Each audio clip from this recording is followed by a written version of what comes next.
Hi, ಎಲ್ರಿಗೂ ನಮಸ್ಕಾರ. ನಾನಿವತ್ತು ಮಾತನಾಡ್ತಾ ಇರೋ ವಿಷಯ ಸಾಲು ಮರದ ತಿಮ್ಮಕ್ಕ. ಸಾಲು ಮರದ ತಿಮ್ಮಕ್ಕ ಈ ಹೆಸರನ್ನ ಕೇಳದಲೇ ಇರೋರಿಲ್ಲ. ಯಾಕಂದ್ರೆ ಈ ಶತಮಾನವೇ ನೆನಪಿಟ್ಟುಕೊಳ್ಳುವಂತಹ, ಸ್ಮರಿಸುವಂತಹ ಕೆಲಸ ಮಾಡಿ ಸುಮಾರು 114 ವರ್ಷಗಳ ಕಾಲ ಆದರ್ಶಪೂರ್ವಕವಾದ ಬದುಕನ್ನು ನಡೆಸಿ ವೃಕ್ಷ ಮಾತೆ, ಪರಿಸರವಾದಿ, ಗ್ರೇಟ್ ಎನ್ವಿರಾನ್ಮೆಂಟಲಿಸ್ಟ್ ಅಂತೆಲ್ಲ ಕರೆಸಿಕೊಂಡವರು ಈ ನಮ್ಮ ಸಾಲು ಮರದ ತಿಮ್ಮಕ್ಕ. ಇವರು 30 ಜೂನ್ 1911 ಜನಿಸ್ತಾರೆ. ತಮಗೆ ಮಕ್ಕಳಿಲ್ಲ ಎಂಬ ಕೊರಗನ್ನ ಮರೆಯುವುದಕ್ಕೋಸ್ಕರ ರಸ್ತೆ ಬದಿಯಲ್ಲಿ ಸುಮಾರು 100 ಆಲದ ಮರಗಳನ್ನ ಬೆಳೆಸಿ ಅವುಗಳನ್ನೇ ತನ್ನ ಮಕ್ಕಳಂತೆ ಸಾಕಿ ಸಲಹಿದವರು ಈ ಸಾಲು ಮರದ ತಿಮ್ಮಕ್ಕ. ಅವರು 385 ಆಲದ ಮರ ಜೊತೆಗೆ 8,000ಕ್ಕೂ ಹೆಚ್ಚು ಮರಗಳನ್ನ ಬೆಳೆಸಿ ಪೋಷಿಸಿದ್ದಾರೆ. ಕೆಲವರು ಮಾತನಾಡ್ತಾ ಇದ್ದಾರೆ, ಅವರ ಬಗ್ಗೆನೂ ಕೂಡ ಮಾತನಾಡುವುದನ್ನ ನಾವು ಕೇಳ್ಕೊಂಡಿದ್ದೇವೆ. ಕೇವಲ ಮರಗಳನ್ನ ಬೆಳೆಸಿದ್ರೆ ಇಷ್ಟು ಹೆಸರುವಾಸಿ ಆಗ್ಲಿಕ್ಕೆ ಸಾಧ್ಯನಾ ಅಂತ. ನಾವು ಕೂಡ 100 ಸಾವಿರಾರು ಬಾಳೆ ಗಿಡಗಳು, ತೆಂಗಿನ ಮರ, ಅಡಿಕೆ ಮರಗಳನ್ನು ಬೆಳೆಸಿದ್ದೇವೆ.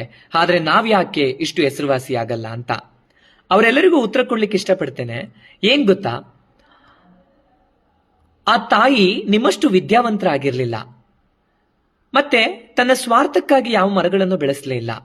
ಸಮಾಜ ಗುರುತಿಸ್ಲಿ, ಪ್ರಶಸ್ತಿಗಳನ್ನು ನಾವು ಹುಡುಕೊಂಡು ಬರಲಿ ಅಂತ ಯಾವತ್ತೂ ಕೆಲಸವನ್ನು ಮಾಡಲೇ ಇಲ್ಲ.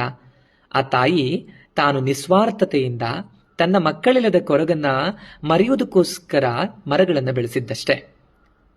ಆ ತಾಯಿಗೆ ಗೊತ್ತಿರಲಿಲ್ಲ, ನಿಮ್ಮಷ್ಟು ವಿದ್ಯಾವಂತರಾಗಿದ್ದಿದ್ರೆ ಬಹುಶಃ ನಾವೇನಿವತ್ತು ಮಾತನಾಡ್ತಾ ಇದ್ದೀವಿ, sustainable development, environment, global warming, ಇದ್ರ ಯಾವುದ್ರ ಬಗ್ಗೆನೂ ಆ ತಾಯಿಗೆ ಒಂದಿಷ್ಟು ಗೊತ್ತಿರಲಿಲ್ಲ.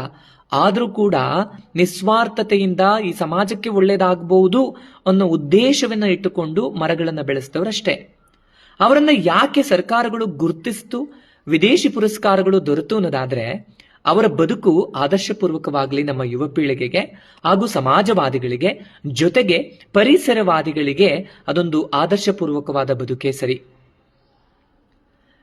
ಇಂತಹ ಮೇರು ಜೀವವನ್ನ ಈ ನಮ್ಮ ಸಮಾಜ ಕಳೆದುಕೊಂಡಿದೆ.